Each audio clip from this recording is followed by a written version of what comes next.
अब हम देखेंगे कि किसी भी चतुर्भुज का क्षेत्रफल कैसे पता किया जाता है।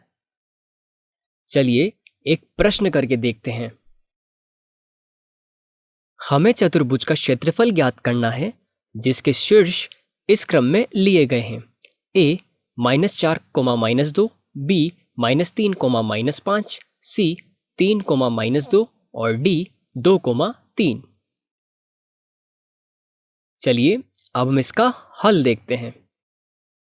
हम चतुर्भुज का क्षेत्रफल ज्ञात करने के लिए कोई भी सूत्र नहीं जानते हैं, मगर जरा सोचिए, यदि हम एक विकर्ण AC खींच दें तो यह चतुर्भुज दो त्रिकोणों में परिवर्तित हो जाएगा जिनका क्षेत्रफल हम आसानी से ज्ञात कर सकते हैं।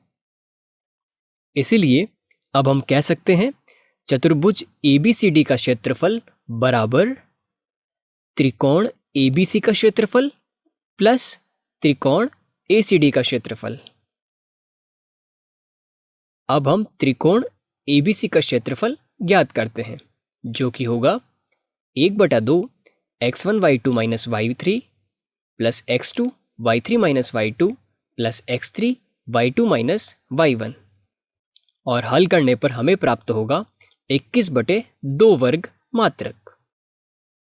उसी प्रकार त्रिभुज ACD का क्षेत्रफल ज्ञात करने के लिए हम सूत्र का उपयोग में लेंगे 1/2 x1 y3 - y4 plus x3 y4 - y1 plus x4 y2 - y3। और हल करने पर हम लिख सकते हैं 35/2 वर्ग मात्रक।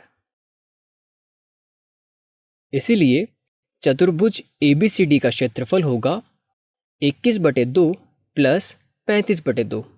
हल करने पर हमें प्राप्त होगा 28 वर्ग मात्रक। चलिए अब आपके लिए कुछ प्रश्न अपने आप हल करने के लिए इन्हें अपनी कॉपी में नोट कर लें।